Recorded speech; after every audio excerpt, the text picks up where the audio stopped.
Good morning, everyone. My name is Stefan Brönnimann. I'm from the University of Bern, and unfortunately, I have to teach, and I cannot be here in this meeting. I hope to come to the next meetings.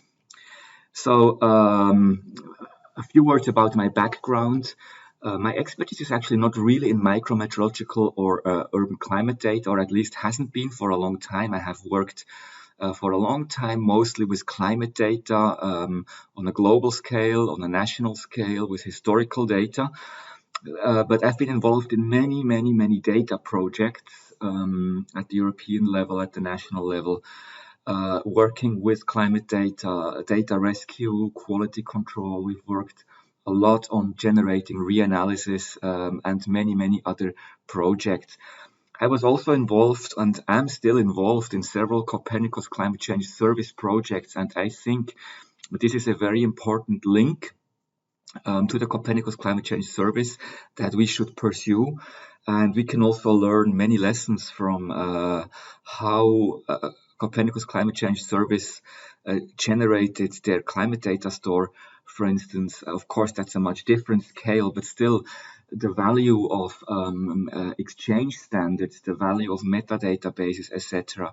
I think that's something we need to have in mind.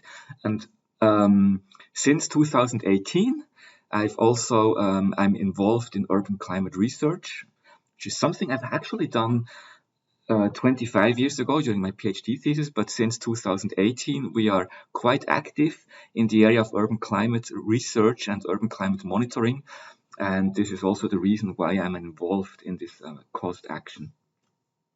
My contribution to fairness is in work package 3, working on outreach and dissemination in the MC. But I'm happy to be involved in any other activities, be this work package 2 or in other activities. What we can offer is we have an urban climate network in the city of Bern, about which I will then speak a bit longer later on.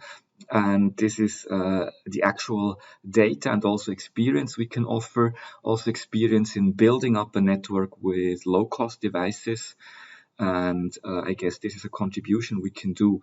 I'm also interested in other urban climate networks, and I guess it will be similar in your countries. Being part of a cost action makes it easier to get money from national funding institutes. In our case, the Swiss National Science Foundation even has a program dedicated to supporting cost actions, still very competitive, but I would like to submit a proposal there and work together with you and try to really make use of the potential that the fairness network of networks gives us, working with data from other urban climate networks.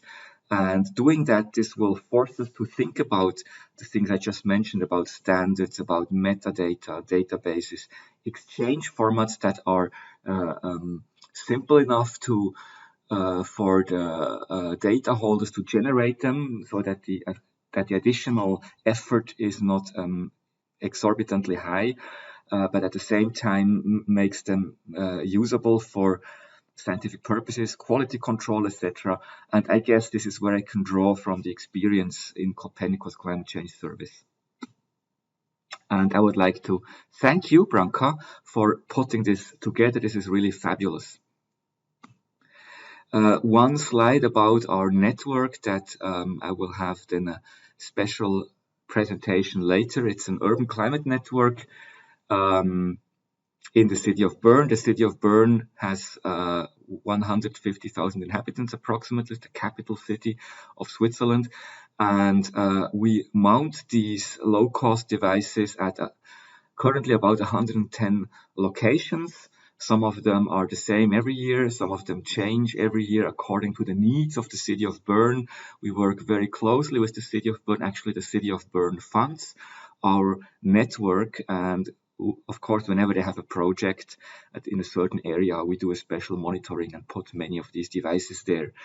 The network is in operation summer only, which means May to September, since 2018, and we will have a major upgrade next year because currently the network isn't automatically transmitting the data.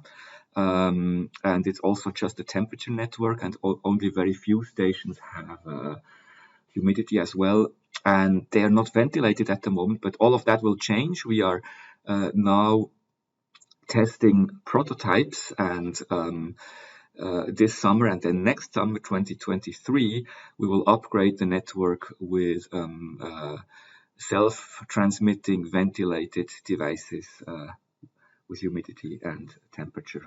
And that's it from my side. So I'm looking forward to the 3 days. And as I said, I'm sorry I can't be here and meet you. I hope to meet you very soon at another occasion. Thank you.